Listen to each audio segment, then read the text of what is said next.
So, in a few weeks, we got Daniel Dubois facing off with Fabio Wardley. Or should it be Fabio Wardley versus Daniel Dubois? Because in this fight, Daniel Dubois is the challenger and Fabio Wardley is the champion after he was upgraded to the WBO when Usyk vacated his belt. I'm really looking forward to this fight. I really am. And honestly, it's probably on my list of fights I wanted to see in 2026. And probably near around the top of the list. Not because I believe these two are the best heavyweights in the world. I don't.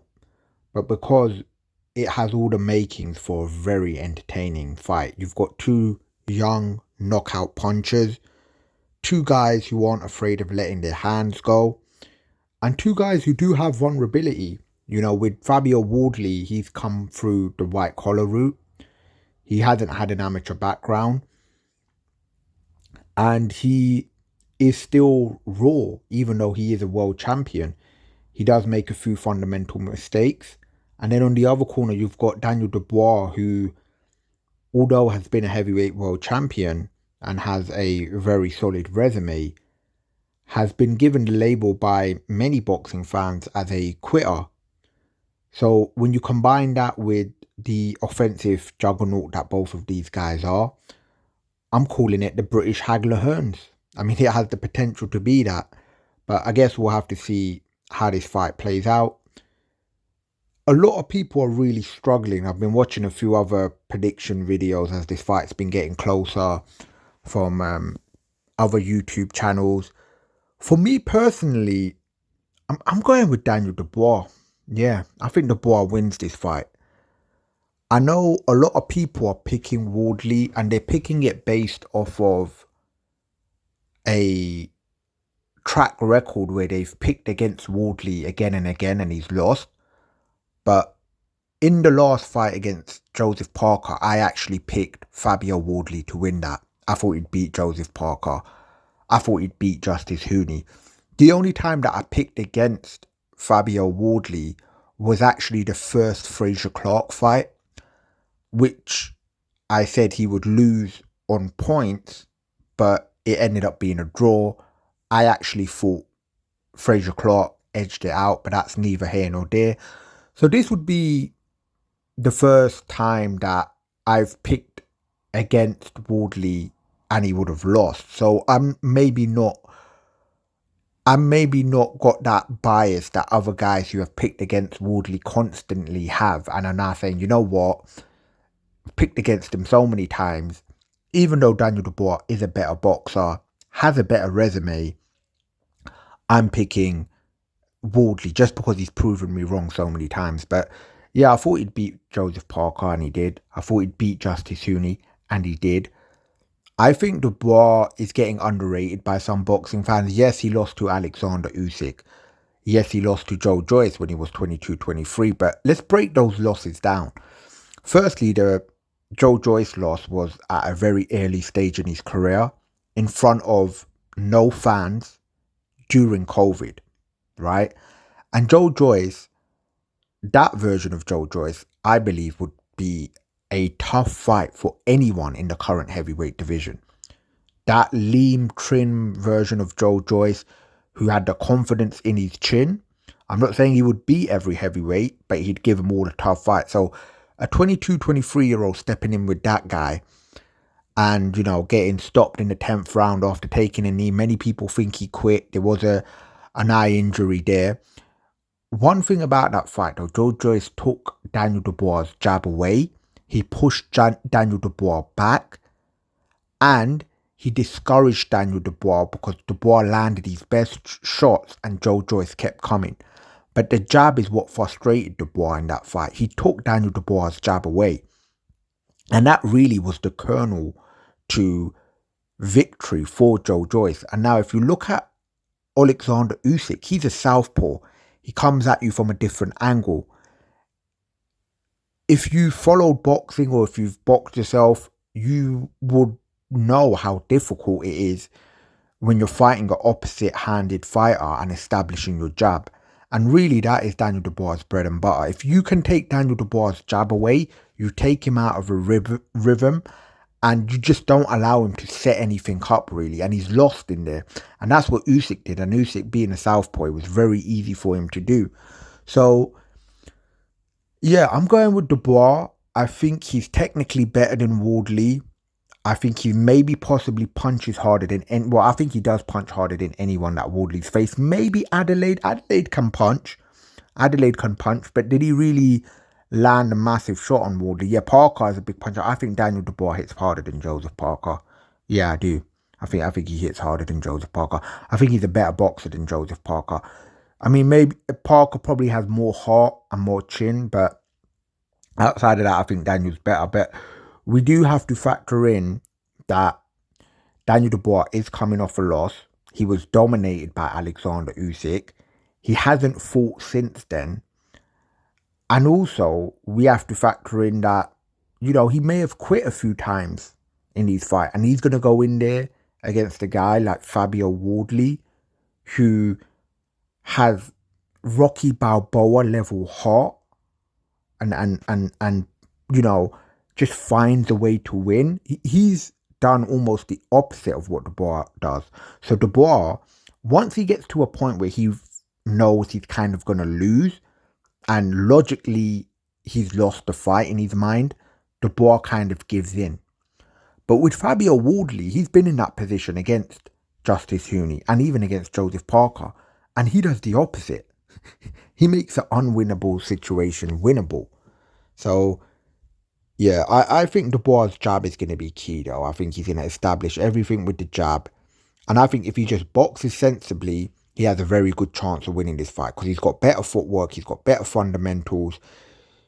He's been in there, in my opinion, with the better guys. Been in there with AJ, been in there with Filip Hrgović, been in there with Miller, obviously been in there with Usyk twice and Joe Joyce.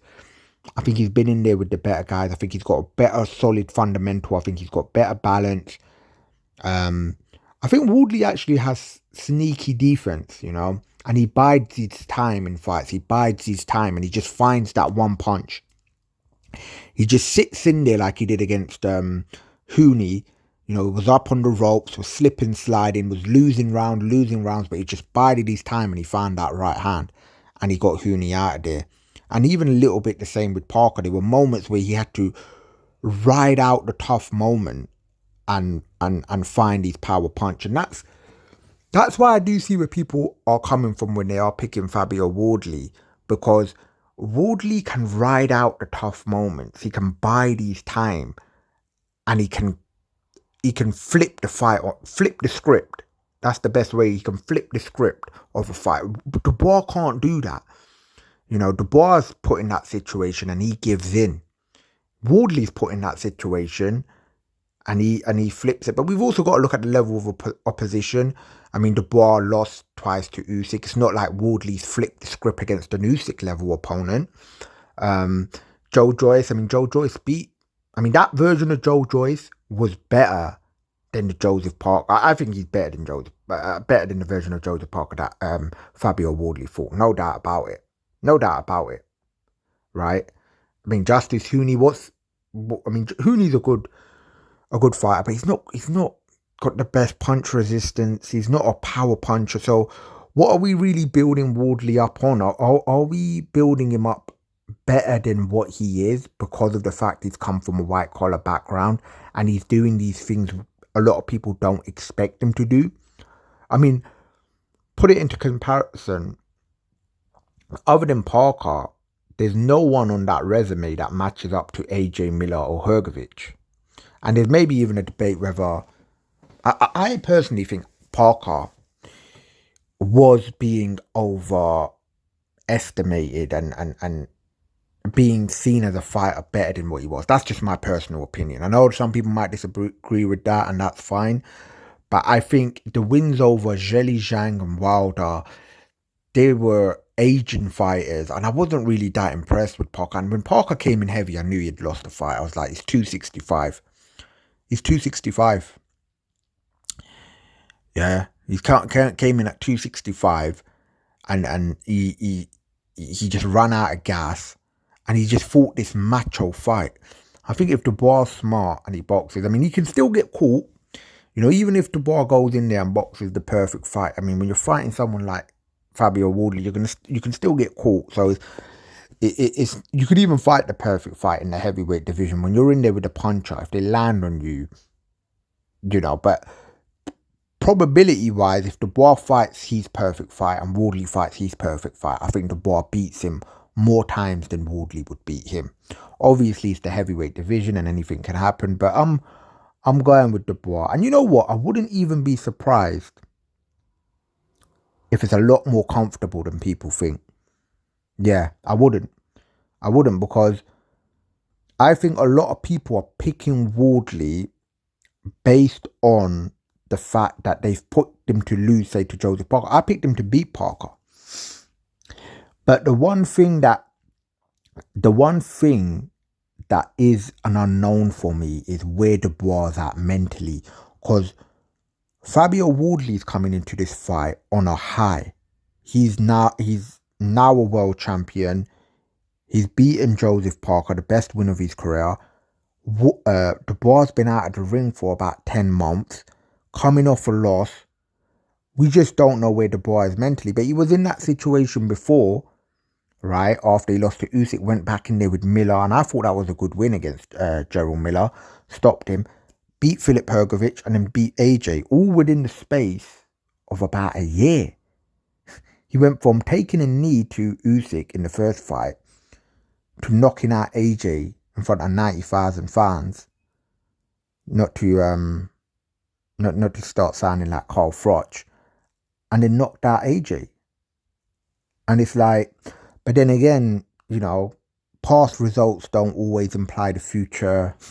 Doesn't mean he did that before. In this fight, he's going to, you know, brush off the second Usyk loss. Maybe the second Usyk loss might affect him more as a fighter. We're just going to have to see. I mean, but I think if he is pretty much the fighter he was prior to that Usyk loss, I do think he beats Fabio Wardley, yeah.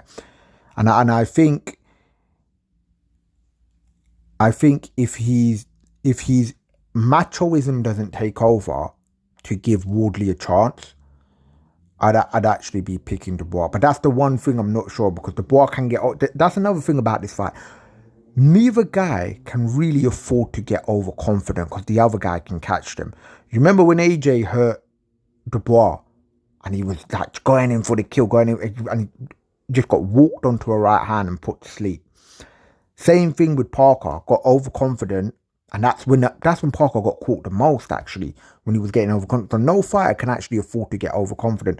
Also, Wardley's very explosive, man. Like, look at the second Fraser Clark fight. Obviously, Daniel Dubois is a different level fighter to Fraser Clark, but yeah, man, that explosiveness when he you know, put a dent in the side of his head. I mean, that was a scary knockout, man. And that's how Wardley fights, man. He's got that explosiveness about him. So I'm not completely writing him off, because it is the heavyweight division. And he has that self-belief. Like, look, even the Huni fight, he was behind. So as you can tell from this, I'm really looking forward to it, man. I'm really looking forward to this fight. Some will say it's a 50-50. You know, even though I'm picking Dubois, I wouldn't be surprised if it went the other way. But, you know, if I had to pick one, yeah, it's got to be Daniel Dubois. But we'll see. It's a great fight. Yeah, and that's all.